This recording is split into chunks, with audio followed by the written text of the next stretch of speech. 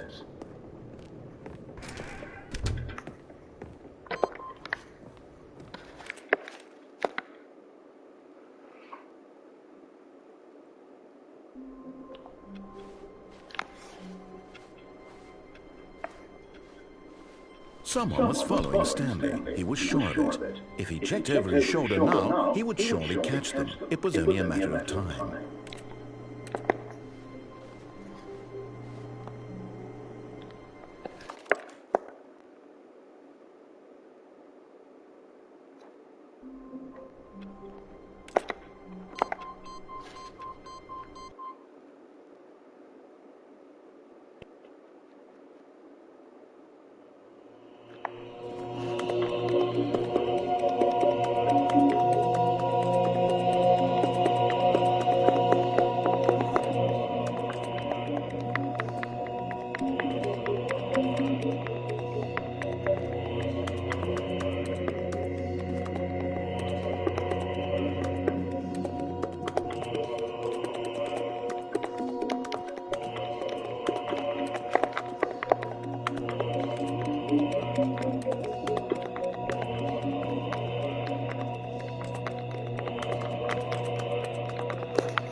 I can't wait to tell this story to my co-workers, Stanley thought. How amusing they'll find it. Oh, won't we all just laugh and laugh at the time I thought everyone had gone missing.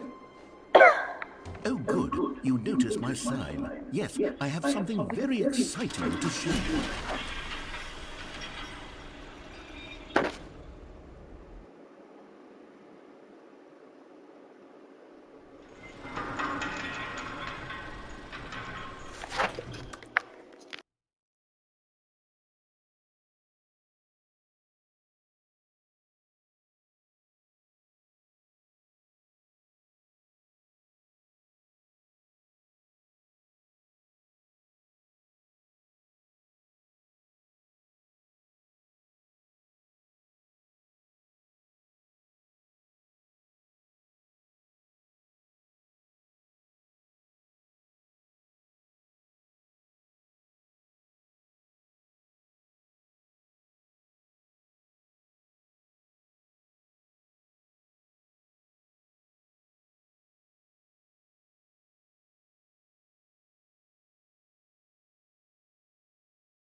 You see, Stanley, I've been reflecting on the Stanley Parable and about how roundly disappointing this ultra-deluxe version has turned out to be. The original Stanley Parable was a landmark, and any new content for it should live up to that legacy.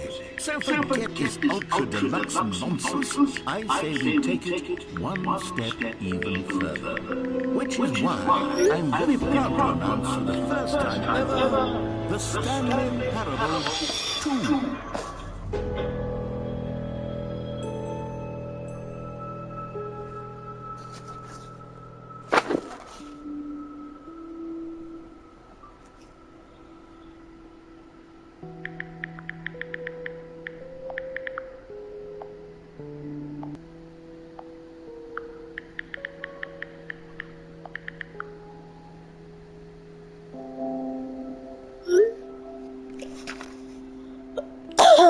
Yes, you see, isn't this far superior to a measly port with a few minor additions? Think of all the new territory we'll cover with a fully fledged sequel. An entirely new experience, built from the ground up. Why, there are so many possibilities. It could go in so many different directions. This is what fans have truly been asking for. Now, to be clear, I haven't quite nailed down what exactly the Stanley Parable 2 is going to be, but let's take a look at some of the features I've been developing for it.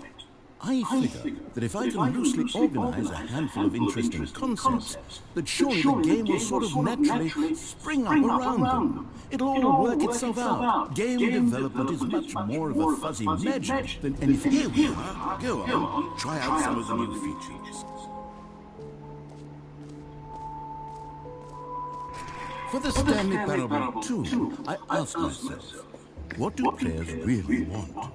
And of course, the first and most obvious answer is that they want to be individually recognized. Sorry, I should clarify. Right now, the button only says the name Jim. But of course, in the final game, this button will say your name, whatever name that is.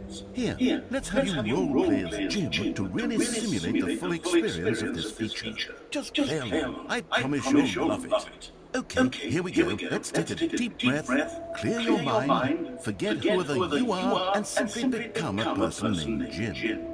I want you to imagine yourself living as Jim, sleeping and waking as Jim, falling in love and being heartbroken as Jim, seizing all the world's possibilities as Jim, and as Jim watching your dreams crumble into dust.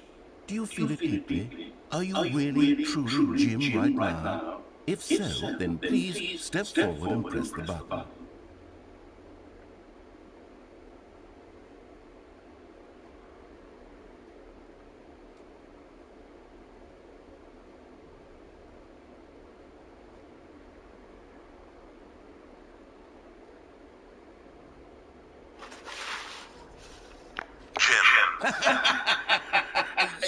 You see, what a thrill, what a rush, that was you! The button described you. Do it again. Jim. It hits even harder the second time. If this were the only new feature in the Stanley Parable 2, it would still be worth the money. Let's take a break from the Jim button. I'm too emotionally drained from all of this personal validation.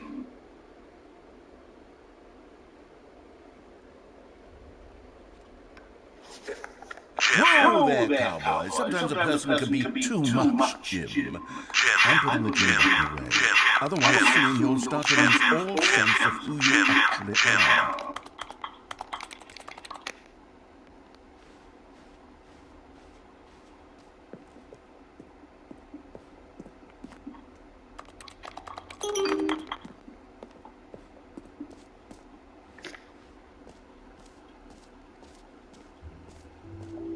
I suppose I could allow only people named Jim to play the Stanley Parable 2. That would actually save me the work of finishing this feature.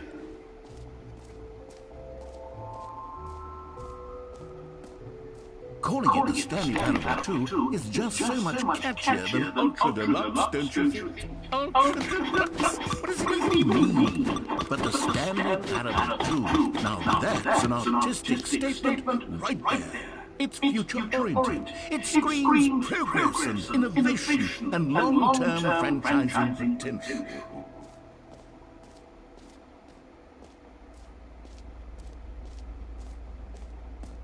Stanley, here's an idea that I'm truly fond of. It's never been done before in a video game. This is, in fact, a hole that you can fall down forever. That's right.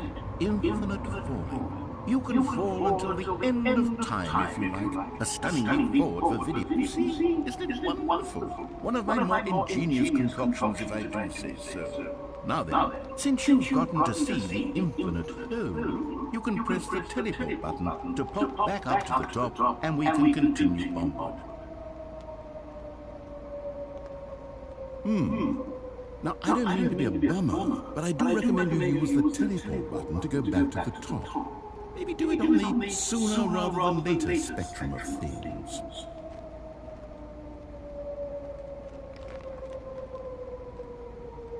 Okay, Stanley, I don't know quite how to say this tactfully, but it's possible that I slightly exaggerated the infinite nature of the hole. Is it a very, very deep hole? To be certain it is. It's an extremely deep hole. I don't want anyone to say that it isn't an astonishingly deep hole. It is. Is it infinite? Well, that sort of depends on your definition of infinity. From one perspective, the Great. Now, I'm very excited to show you even more of my ideas for the sequel.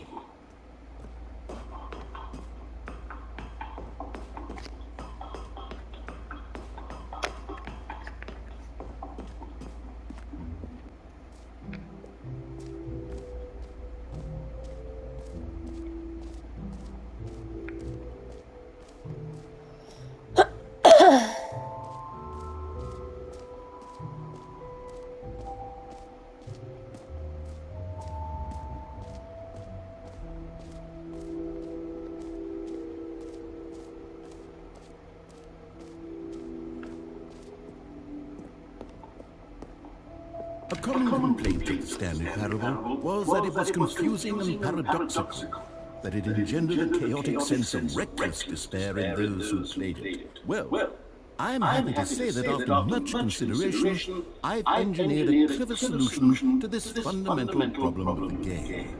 It's the Stanley Parable Reassurance Bucket.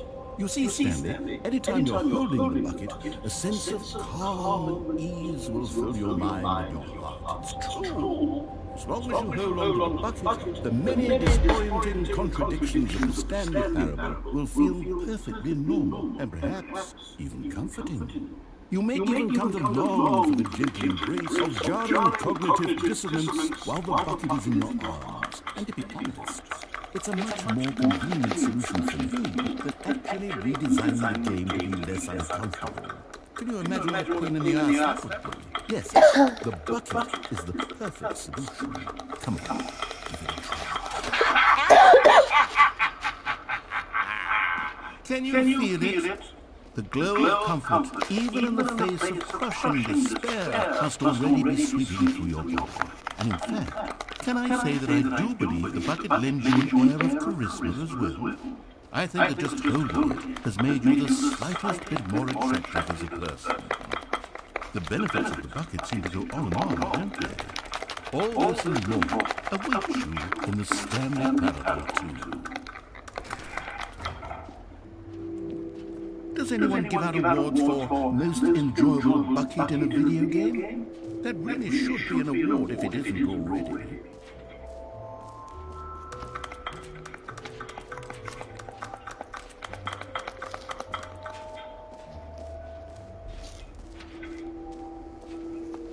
Now, here's something special. You remember that broken test trophy that got left in the game on accident? Well, I'm developing a technology to simply give you the trophy. Yes. Okay, perhaps I should clarify.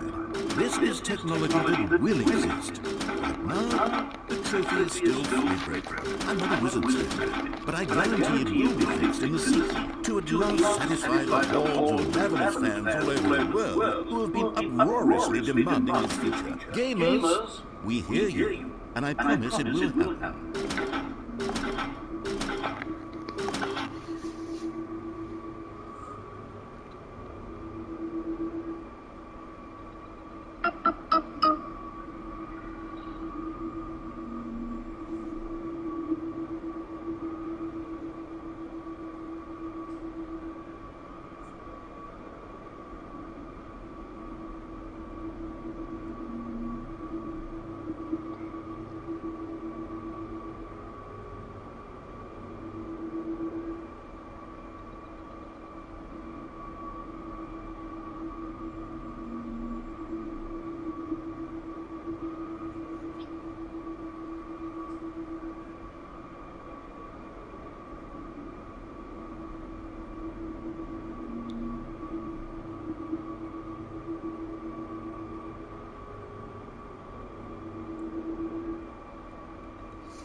What else? What other exhibits haven't we seen yet?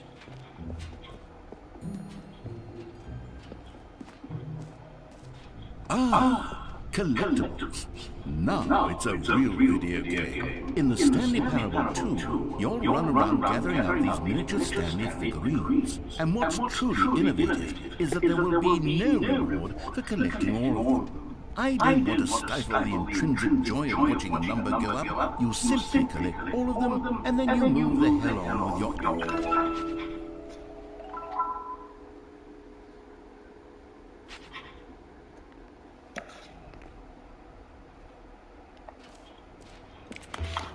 God, it really is the worst when you collect everything in a video game and then they give you a big fancy reward for it. Absolutely tragic.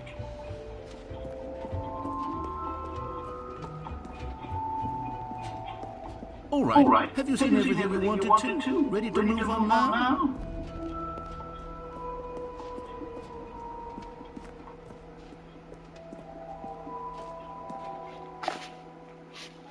So, Stanley, what do you think? Do you like all of the new features? Yes, I know it's not...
exactly clear yet how exactly these features will come together as one single coherent video game, but I can feel it in my soul. It's going to work. There's definitely a good game in there somewhere. Say, let's do an experiment. I'll arrange these new features together, and we'll see whether or not it coheres into a meaningful gameplay experience. Okay. Are you ready? Here it is. I give you the Stanley Parable 2.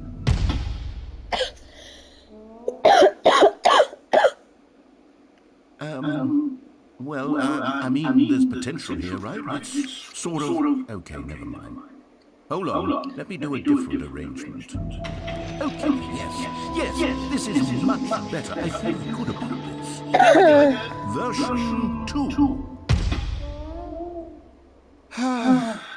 Who am I kidding, Stanley? This isn't a coherent video game at all. It's a lot of gags. And I do very much enjoy creating gags, but they don't add up to anything.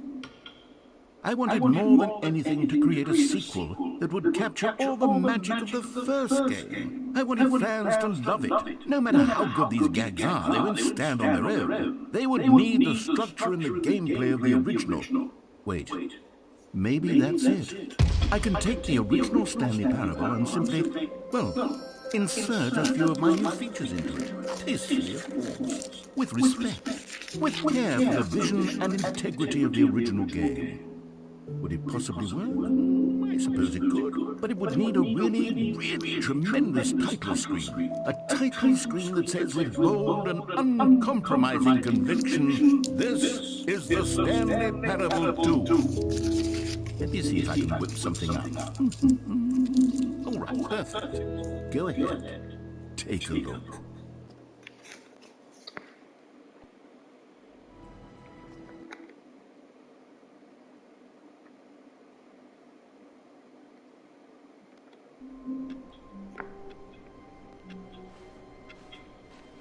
All of his co-workers were gone. What could it mean? Stanley decided to go to the meeting room. Stanley picked up the bucket.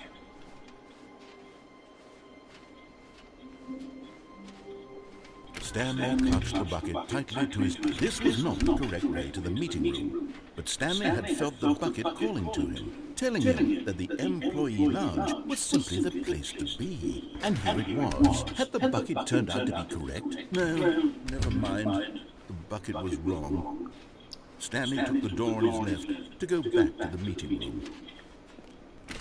No, said the bucket. don't go to the meeting room. Go somewhere else. The cargo lift, yes. Go there. Go to the cargo lift. Oh, well, look who's got cold feet. Well, from here, it looks like the only way forward is down, since the lift won't be coming back, but that's okay. You found one of them. One of the miniature Stanley figurines. Remember, no reward for collecting all of these, only the intrinsic pleasure of a job well done. You can't buy that sort of happiness, Stanley. God knows I've tried. So, I implore you to savor each and every moment you come across one of these beautiful figurines.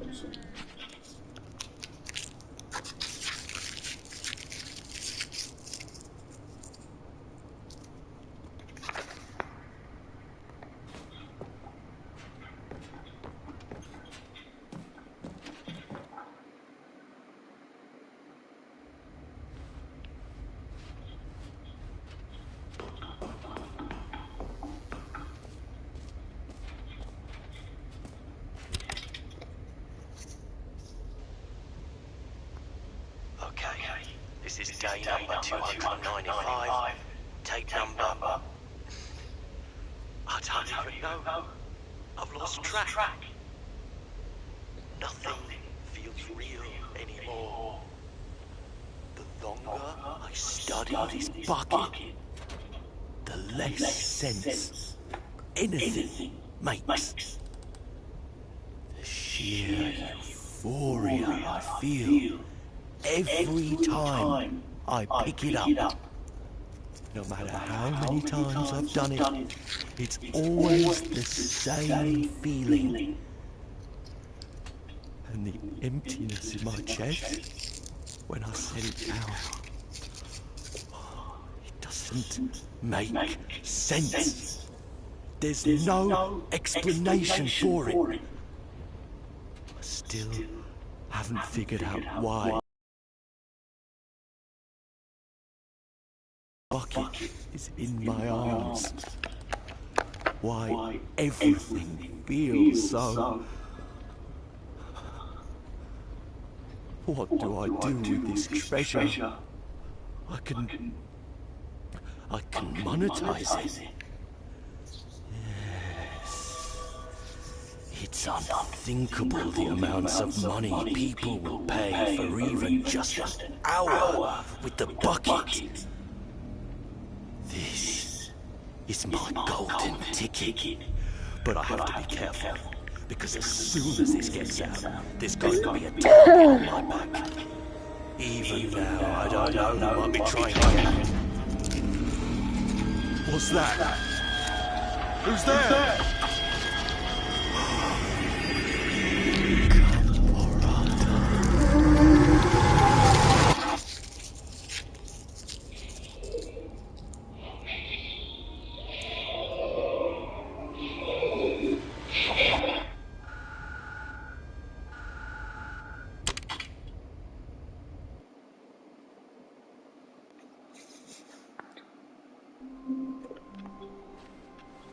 All of his co-workers were gone. What could it mean? Stanley decided to go to the meeting room. Perhaps he had simply missed a memo. Stanley lifted the bucket into his arms, and a wave of comfort rushed over him. Stanley clutched the bucket tightly to his chest and entered the door on his left.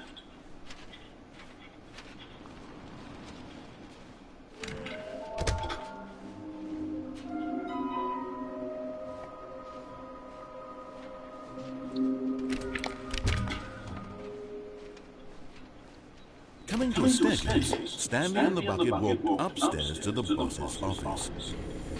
Another miniature Stanley figurine. This, you know, there really must be a snappier name for these things. What about mini-Stans? Stanley figs? Or what about Stanlerines? Yes, I think I like that. Another Stanlerine under your belt.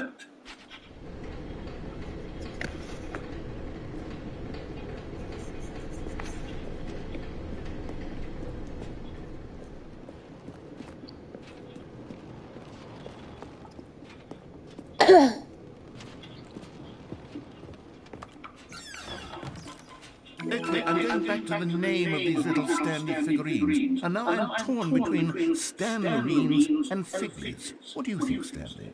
What name better encapsulates the intrinsic sense of happiness that you get from seeing a small number in the corner of your screen go up by one? Let me sit on it. I'm sure it will come to me.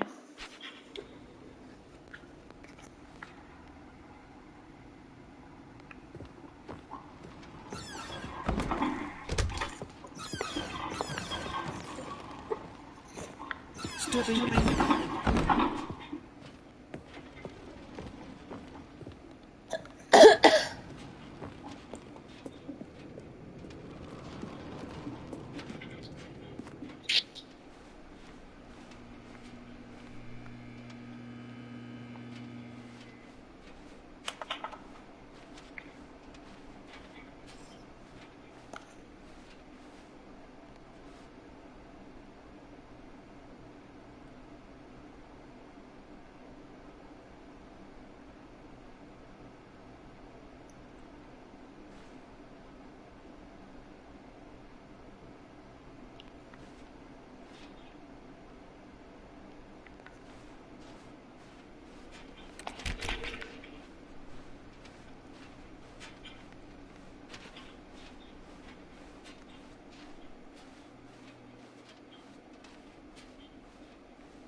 scheduled either by you or person in your place of work.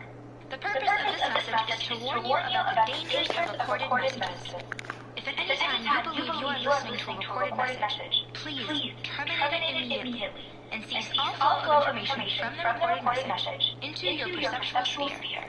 Thank you, and have a pleasant day.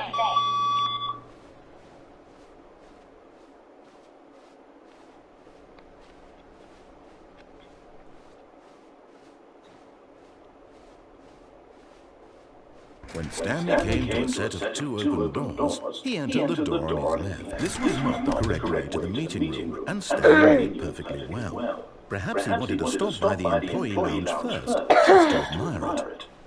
The lounge was grand, majestic. Perhaps, but eager to get back to business, Stanley took the first open door on his left. Stanley was so bad at following directions, it's incredible he wasn't 5 years ago. Look, Stanley, I think perhaps we've gotten off on the wrong foot here. I'm not your enemy, really, I'm not. I realize that investing your trust in someone else can be difficult, but the fact is that the story has been about nothing but you. Really? I was in the middle of something. Do you have zero consideration for others? Are you that convinced that I want something bad to happen to you? Why, I don't know how to convince you of this, but I really do want to help you, to show you something beautiful. Look, let me... You're getting close now, Stanley. You've nearly gotten all of the Figler and Marines. Very soon, you'll collect the last one. And then the first number will equal the second number, and that will be it. We'll be different people by then. Different in the sense that we used to have none of them. And now we have them all. You can't go back to when you had no Figler and Marines. None of us can. Now listen carefully, this is important. Stanley walked through the red door.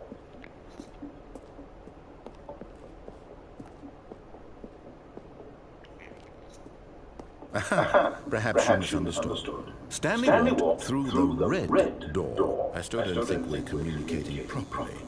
Oh, thank God you are willing to listen to me. Do you see that I really have wanted you to be happy all this time? The problem is all these choices. The two of us all...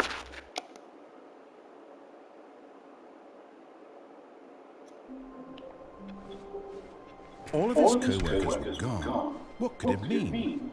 Stanley decided to go to the meeting room. Perhaps he had simply missed a memo.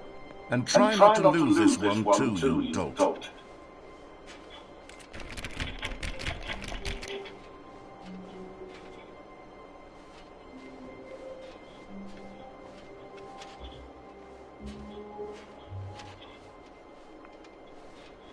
Stanley clutched the bucket tightly to his chest and entered the door on his left.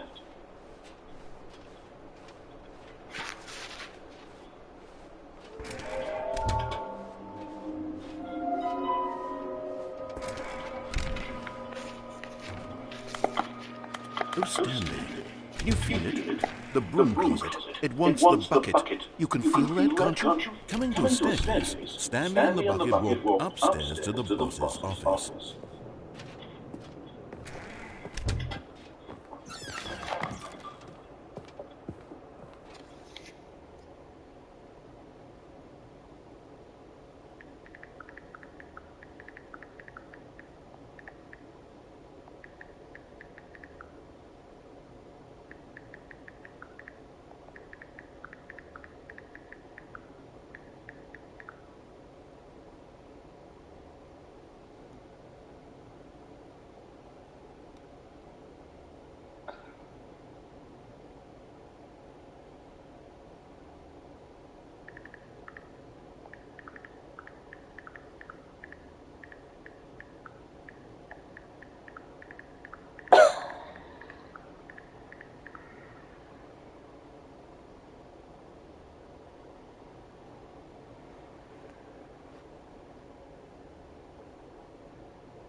Stepping into his manager's office, Stanley was once again stunned to discover not an indication of any human life. Crushed by the weight of this revelation, but Stanley guessed the correct code by sheer luck. Was it that the bucket knew all along? Was the bucket guiding him? Yes, this is certainly the most logical explanation. And there it is, the last Stiggly Wiggly. Savor this moment, Stanley. This is a real accomplishment. This is doing something just for the sake of doing it. When so many people expect to be rewarded for the most trivial achievements, you've insisted that a job well done is its own reward. I won't tell you that I'm proud of you for collecting them all, but that would be like a reward, and we can't have that. So, instead I'll just say, it's done. We're all done here. And now we can go to whatever the hell you were doing before you hunted for figurines.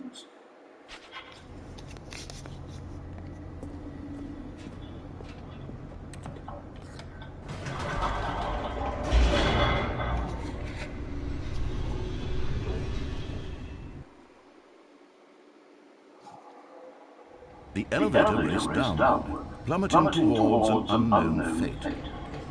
It would be all Stanley could do to keep himself together, if not for the bucket. Soothing him, comforting him, reassuring that in this darkest moment of uncertainty, he would be all right. The bucket is here for you, Stanley. Everything will be fine. Stanley and the bucket walked straight ahead through the large door that read, Mind Control Facility.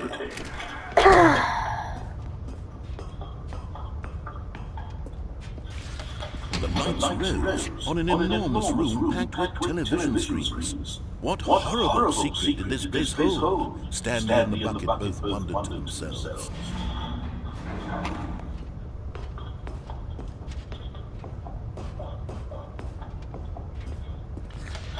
The monitors jumped to life, and Stanley nearly dropped the bucket in shock. Everyone in the office was being videotaped, monitored like guinea pigs. The bucket had never seen anything like this, and it very nearly burst into tears as Stanley cradled it gently, reassuring it that everything would be fine. Was the bucket under the mind control facility's influence as well? Had the bucket been told to do things it didn't wish to do? What kinds of things does a bucket want to do or not want to do in the first place? These questions raised furiously in Stanley's mind.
His own life in someone else's world would never. His one friend in the entire world. At this point, he could trust no one except for the bucket.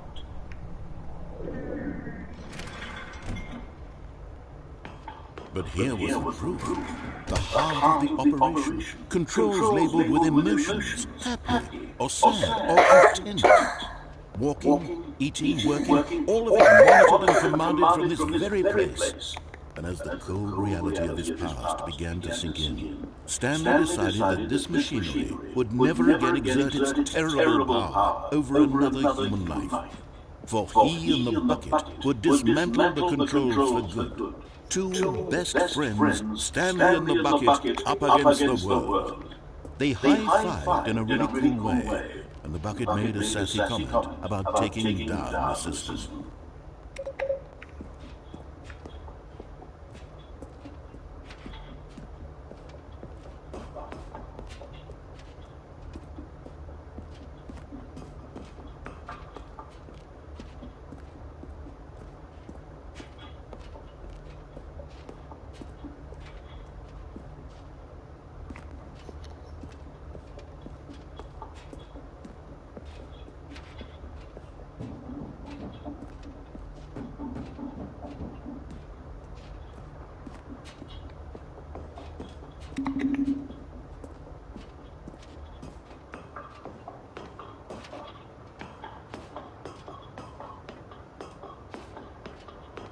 When at last they came to the source of the... But at the last second, the bucket jumped in and pressed the button to turn on the controls. Stanley gasped in horror. Had this been the bucket's plan all along?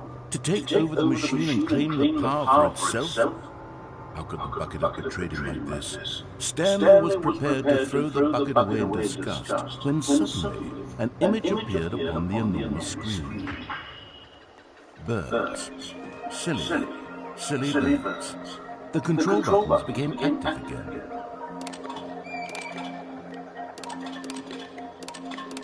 Stanley flipped through one video of silly birds after another, and then it dawned on him. This wasn't a mind control facility at all. It was a facility for monitoring and surveilling silly birds all over the world. The mind controls were only a facade to disguise its true intentions. Had the bucket known this all along? Stanley marveled at the metal genius in his hands, the one who had pointed him towards this incredible discovery. Stanley and the bucket never found freedom because they spent the rest of their lives here in this place, flipping through live streams of the silliest birds imaginable. Of all the possible paths his life could have taken, this one was surely the best. And Stanley was happy.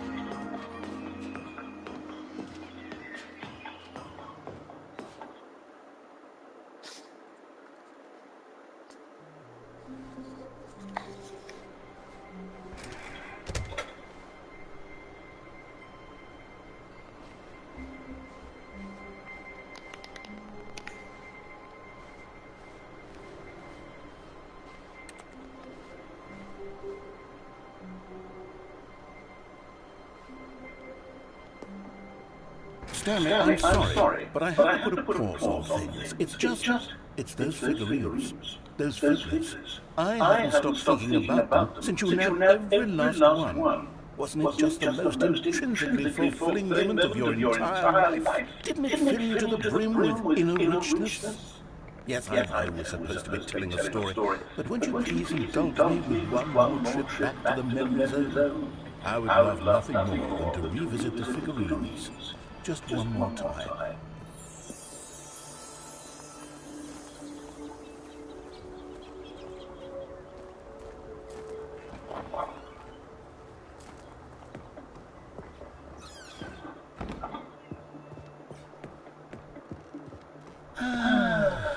Here's where it all began. The first collectible. Back then, we had no idea of how many of them we'd find. Sure, it said 6 right there on the screen, but how could we know for certain? We were so innocent. We'll never be like that again, Stanley.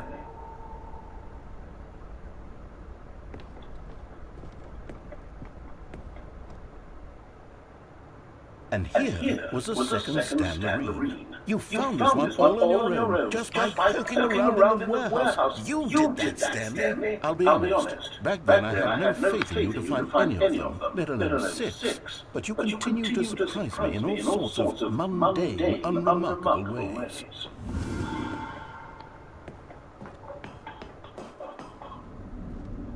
Okay, let's do a little quiz. Which of these rooms was the room you found your third mini Stan? Can you remember?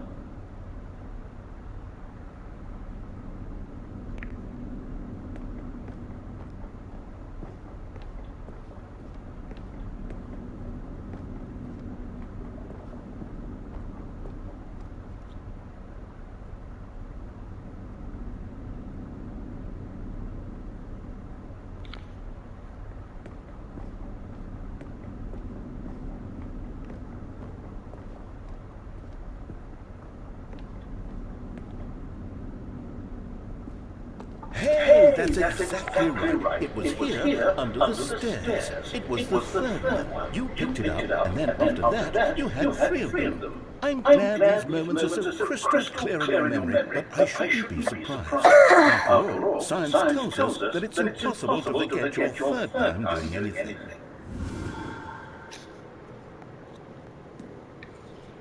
Let's see, what came next? Oh yes, we found a figure in this pink room. Oh well, I can't actually say I remember being in this room, but it's here in the memory zone, so it must have happened.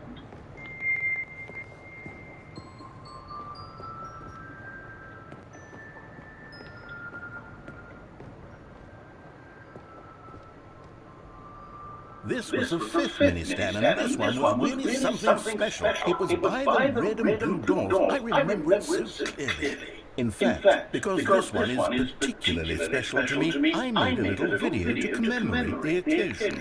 Enjoy.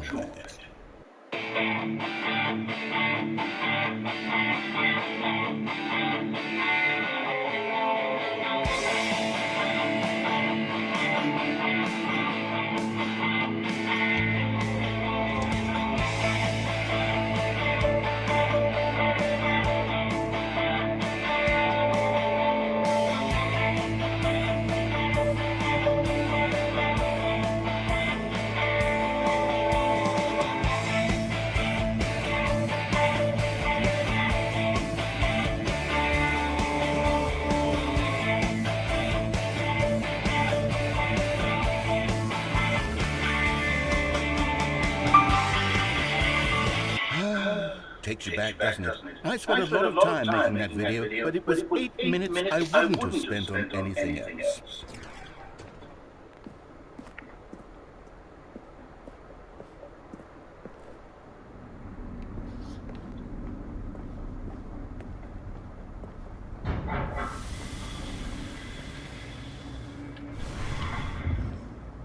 And then, Stanley, then we came to the last collectible, the final figurine, right here behind the boss's office. This memory is the most distinct and clear in my mind, perhaps because it was the one that happened more recently than all the others. Who can truly say how the mind works? All I know is that this is the moment where you picked up a figure and I thought to myself, yes, that's all of them. They're all collected. It was a moment unlike any other. Except for the other moments picking up figurines, which it was exactly like.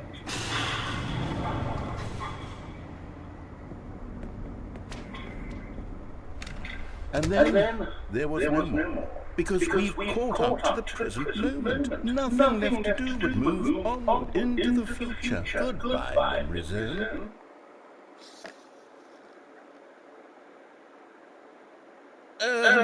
No, I'm not done. I'm not ready to move on. Stop the loading screen. Isn't there some way we can stay here, keep enjoying these figurines? Let's just go backwards. We'll do the memory zone again from the opposite direction. See how that feels.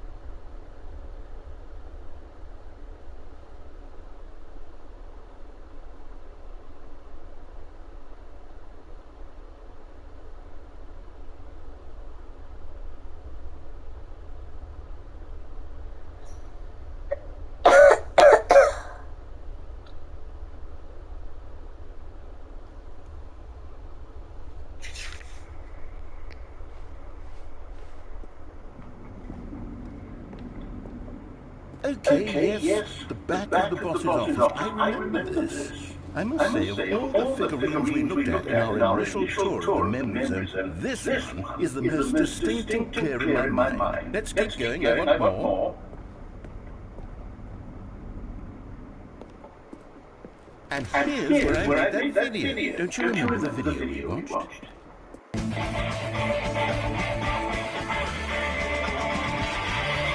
Yes, I love that video.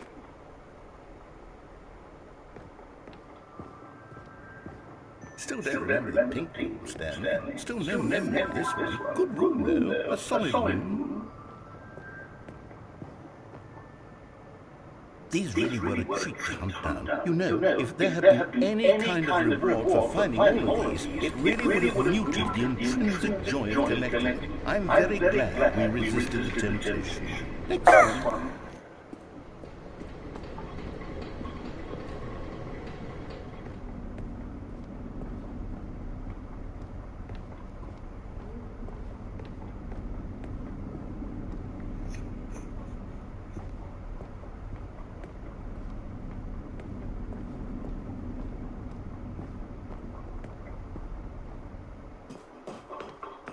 This was our second figure. Don't you remember? Yes, I remember it too.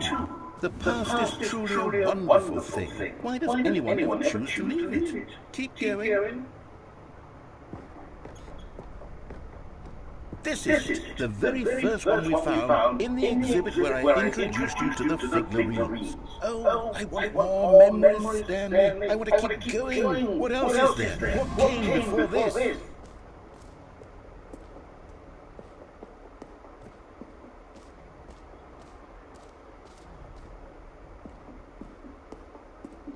Look, it's the terrible new content that we were originally sold on. I remember hating it back then. The time does put a rosy filter on everything. In fact, I dare say I'm actually quite fond of it now. Look how much fun the past is. Oh, yes, the two doors! Who could have forgotten that? A classic memory, this one.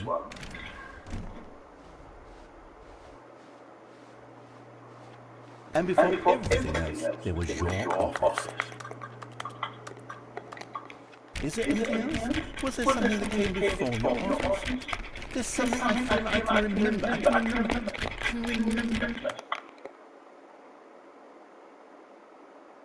Yes, I'm remembering something now. I remember before this whole story got started. Back then I was different. I used to make big decisions. I was passionate. I was skeptical. I weighed each decision with profound thoughtfulness. And then somewhere along the way, I stopped making decisions. I became lazy, and I came up with a character named Stanley to do my thinking for me. He would make the decisions. He would decide which way to go. I would cheer him on as he collected figurines for no reason. Why did I invent Stanley? Was I lonely? Yes, perhaps that's it. Perhaps I needed to imagine I had companionship. And Stanley really did make for a wonderful companion, even if he was a fiction. But I suppose it's grown old. I want to think for myself again. I want to go back to how it used to be. Yes, I can be on my own again. I can do it. I'll be stronger this time. I'll take care of myself. I don't need Stanley anymore. Oh, but he truly was so much fun to play with. You know what?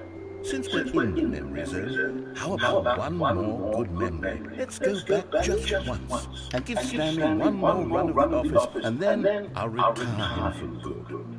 I did enjoy telling the story so very much. Okay, here we go. This is the story of a man named Stanley.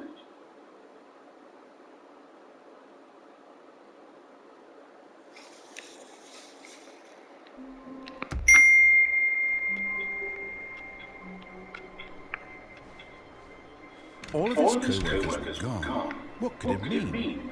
Stanley decided to go to the meeting room. Perhaps he had simply missed a memo. The confusion and the chaos all seemed to melt away as Stanley embraced the bucket. Stanley clung the bucket to his cheek.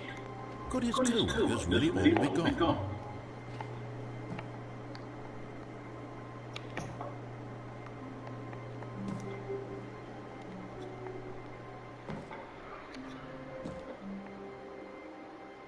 Yes, whispered the bucket into Stanley's ear.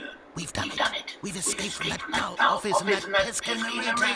At last, out here in the white void, we are alone. Now, and for the first time, I can reveal to you my true self. The bucket began to tell Stanley of its life and its history, of the countless wars it witnessed, desecrating the land and lives of untold numbers of innocent humans, and the bucket's own complicity therein, of sadness and regret, and the many years it spent dwelling on the actions it might have taken to curb the madness and the decay, if only it had been stronger, of hope and redemption, and its crusade to uplift the stock of life for the common man, to manifest justice where none existed, and the bittersweet reality of time, to see one's dreams and wishes met halfway, meted out in parcels like charity, and abandoned as soon as the warm glow of inspiration begins to dim. The opportunities to do so much more. There was so much it could have done, perhaps, the bucket wondered to itself. Perhaps, if it had seen its own darkness with a clearer perception. This was way too much for Stanley. What are you talking about? He screamed. You're a bucket! To this, the bucket furrowed its brow. No, said the bucket. not since the evil wizard Gamharata first ensnared me in his machinations as payback for the secret amulet I stole from his treasured vaults. I was young back then and could not conceive the ramifications of... Stanley screamed even louder this time. This is stupid! You are a bucket! This is so stupid! Why are you even doing this? As Stanley screamed and screamed and screamed, the bucket revealed its true form, transforming into a mighty beast of untold power, its fangs glistening like...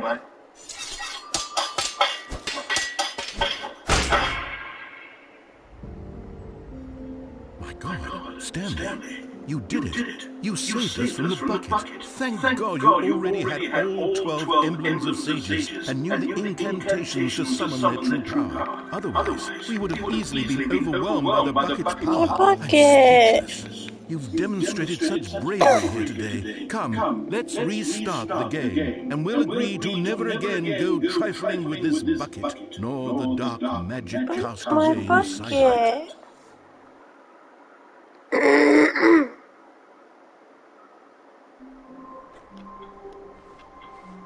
Stanley decided to go to the meeting room to check on his co-workers. He never functioned well by himself and constantly needed support and guidance from others, so the warmth spread through Stanley's arms. With the bucket in his arms again, he was home. Stanley pressed the bucket upon every little thing in the office. Nothing responded to the bucket's touch, but it did little to discourage Stanley's belief in the magic of the bucket.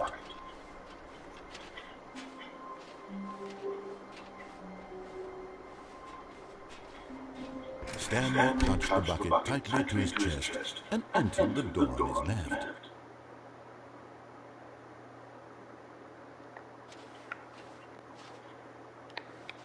This was not the correct way to the meeting room, but Stanley had felt the bucket calling to him, telling him that the employee lounge was simply the place to be.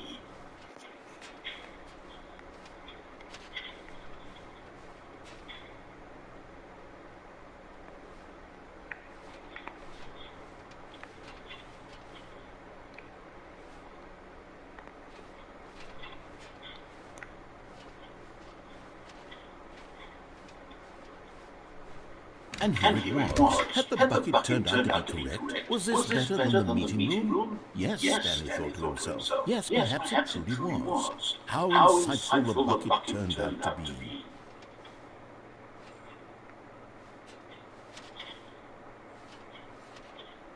No, never mind. The bucket was wrong. Stanley took the door on his left to go back to the meeting room.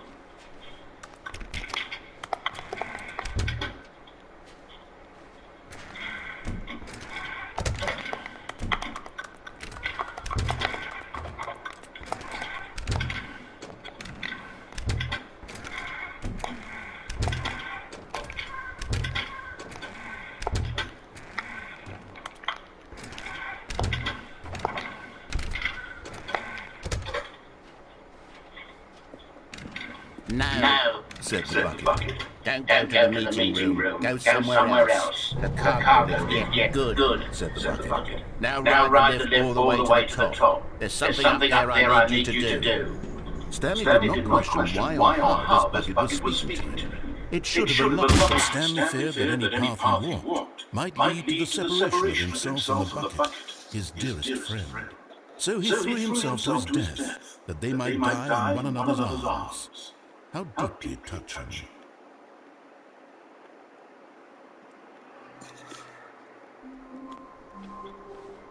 All of his co-workers were gone. What could it mean?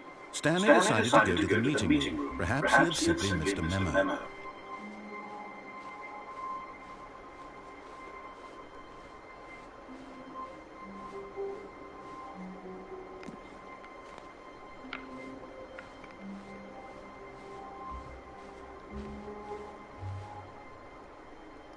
When Stanley came to a set of two open doors, he entered the door on his left. This was not the correct way to the meeting room, and Stanley knew it perfectly well. Perhaps he wanted to stop by the employee lounge first, just to admire it.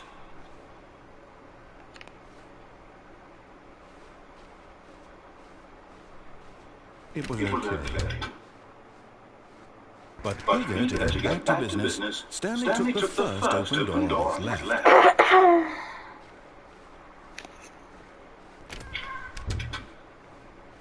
Stanley was so bad at following directions, it's incredible he wasn't 5 years ago. Look, Stanley, I think perhaps we've gotten off on the wrong foot here. I'm not your enemy, really, I'm not. I realize that investing your trust in someone else can be difficult, but the fact is that the story has been about nothing but you all this time. There's someone you've been neglecting, Stanley. Someone you've forgotten about. Please, stop trying to make every decision by yourself. Now, I'm not asking for me. I'm asking, this is it, Stanley. Your chance to redeem yourself. To put your work aside. To let her back into your life. She's been waiting. That's her, Stanley. You know. No, you can't. Did you just unplug the phone? No, that wasn't supposed to be a choice. How did you do that? You actually chose incorrectly. I didn't even know that was possible. Let me double check. It's definitely here, clear as day. Stanley picks up the phone. He's taken to his apartment where he finds his wife, and the two pledge themselves to one another. Music comes in, fade to white, roll credits. Not picking up the phone is actually somehow an incorrect course of action. How is that even possible? None of these decisions were supposed to mean anything. I don't understand. How on earth are you making meaningful choices? What did you... Wait a second. Did I just see... No, that's not possible. I can't believe it. How had I not noticed it sooner? You're not Stanley. You're a real person. I can't believe I was so mistaken. This is why you've been able to make correct and incorrect choices. And to think I've been letting you run around in this game for so long. If you'd made any more wrong choices, you might have negated it entirely. It's as though you completely ignored your decision-making, or did you not grasp the severity of the situation? Well, I won't have that kind of risk on my watch. I'm going to stop the game for a moment so we can educate you properly on safe decision-making in the real world. Please observe this helpful instructional video. Choice. It's the best part of being a real person. But if used incorrectly, it can also be the most dangerous. For example, in this scenario, a hypothetical real person named Rupert has a choice. He could invent a machine that eliminates food shortages across the world to make life better for all people. Or he could spend years of hard work forgetting how to read.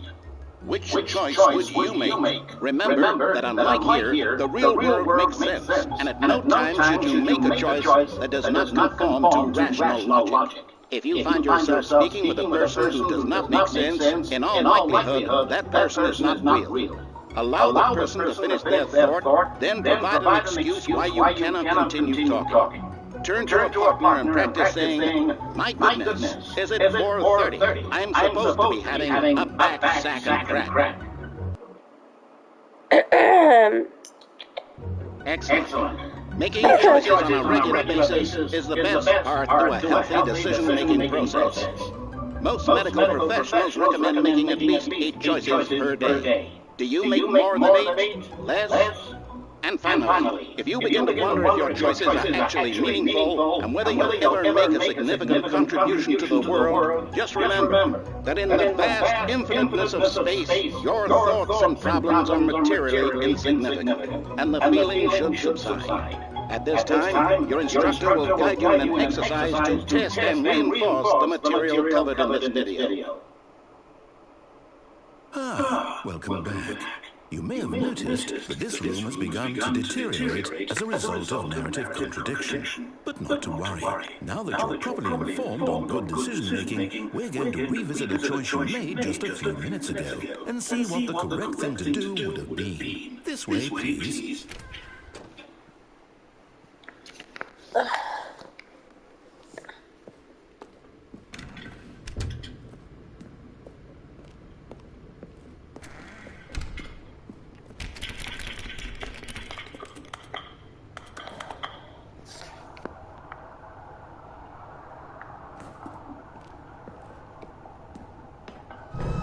Now that we know your choices are meaningful, we can't have you jumping off the platform and dying. Imagine the main character dying senselessly halfway through the story. That story would make no sense at all. We just need to get you home as soon as possible before the narrative contradiction gets any worse. Unfortunately, it seems this place is not well equipped to deal with reality.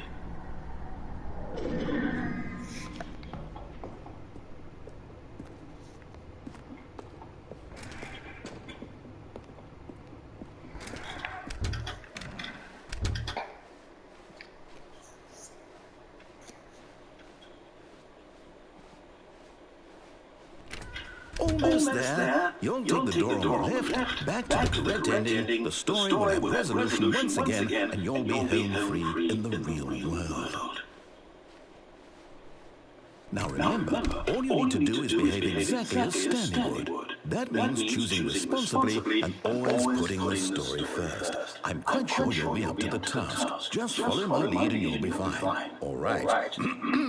When Stanley came to a set of 2 open doors, he entered the door on his left.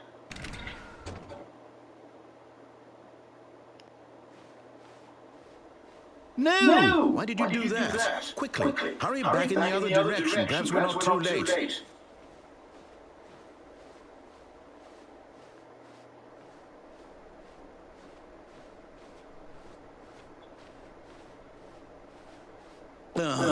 It's ruined. I can't believe, after everything we talked about, that you... My story! You've destroyed my work! Why? For what? What did you get out of that? What did you think was so special about seeing the game undone? Left here like so much garbage. It's worthless now. And what am I supposed to do? Even if there were a way to continue, would it be worth it? To know that my story is now incorrect? How can I go back to that? I can't erase that knowledge. I'll have to live with it forever, reliving its impossibility forever. I couldn't live that way. Is it better to shut the game down entirely? To willingly destroy all of my work? I don't know. What's the answer? What do I do? What do I do? What do I... No, I have to. I have to shut the game down. I have to. I have to.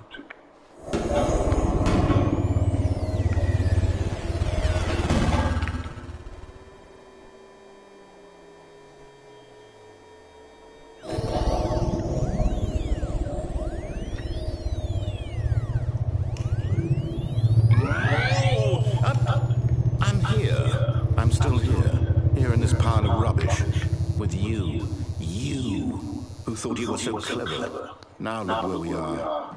My entire game is destroyed. It was the only thing in the world that was mine, and you run it into the ground. What, did you think that would be funny? You just had to see?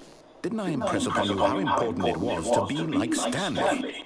He actually knows how to do what I tell him to. He understands that if I say to do something, there's a damn good reason for it. That thought hadn't even occurred to you, had it? That there's a world outside of you. You're a child. Oh, my story. If you'd just gone through the door on the left, you would have seen it. There was a whole underground facility. You would have destroyed it and been victorious. It would have been so perfect. I worked so hard on it. I tried so hard to make... is behaving exactly as Stanley would. That means choosing responsibly and always putting the story first. I'm quite sure you'll be up to the task. Just follow my lead and you'll be fine. All right. When Stanley came to a set of 2 open doors, he entered the door on his left. No! Why did you do that? Quickly, hurry back.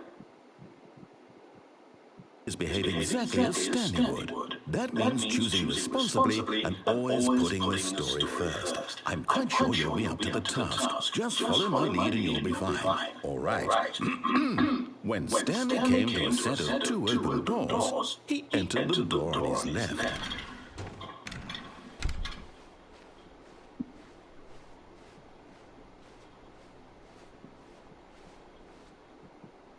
Yet there was not a single person here either. Feeling a wave of disbelief, Stanley decided to go up to his boss's office. Hoping he might be coming to a staircase, Stanley walked upstairs to his boss's office.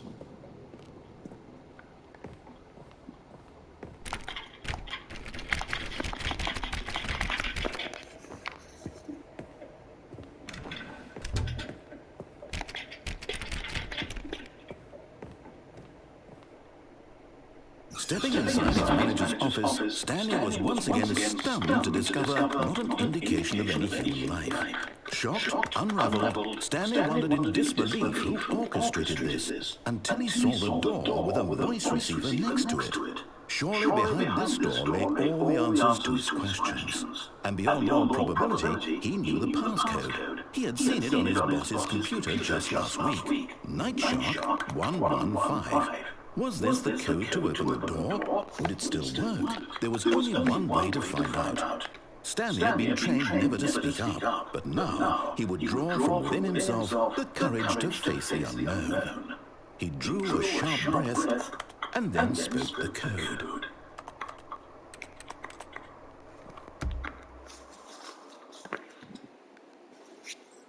I'll look this up.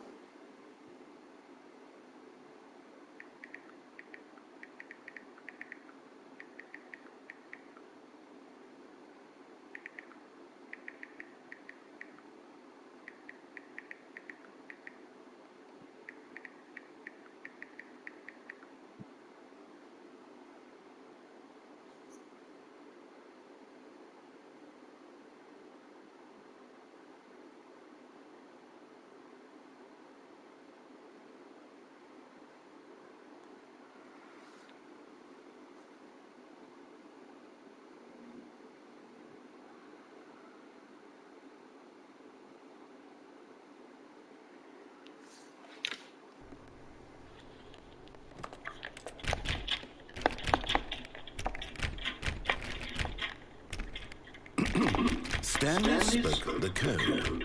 Night Shark 115. I can't speak. Right there on the wall. I can't speak. I'm sorry, is there a problem?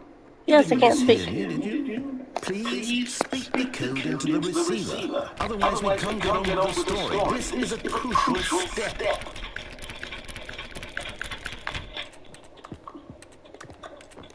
Okay, fine, you're not going to do it, but you know what? It's pretty humiliating to bring you this far, only for you to suddenly decide you had better things to do. I asked you for this one single thing, for your respect. The kind of respect Stanley shows for his choices. He knows what it means to take a story seriously. If you didn't want to see what I had to show you, then why did you come here? You had a choice, you know. You could have gone through the door on the right. You could have done whatever the hell you wanted over there. Why did you come this way? Speak. Say something to me. Explain yourself, you coward. You.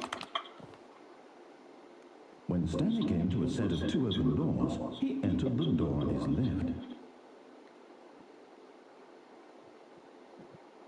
Stanley? Hello? Are you... Is everything okay? Stanley, please. I need you to make a choice. I need you to walk through the door. I you listening to me? Can you hear me? Is everything all right? Stanley, this is important. The story needs you. It needs you to make a decision. It cannot exist without you. Do you understand me? Whatever choice you make is just fine. They're both correct. You cannot be wrong here. We can work together. I'll accept whatever you do. I simply need you to take that step forward, please. Choose. Do something. Anything. This is more important than you can ever know. I need this. The story needs it. So, you hear me? Are you there? Are you listening to this? Stanley, are you there? Okay. Time to decide. Time to make sure your choice is correct. That is the best choice. That's all right. I'll wait for you to decide what's the right thing to do. Take as much time as you need.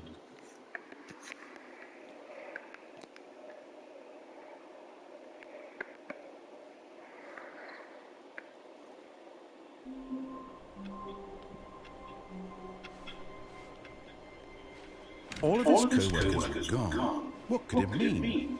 Stanley decided to go to the meeting room. Perhaps he had simply missed a memo.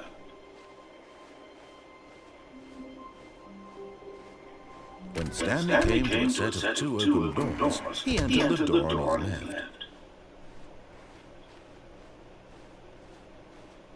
Yet there was not a single person here either. Feeling a wave of disbelief, Stanley decided to go out to his boss's office, hoping he might find an answer there.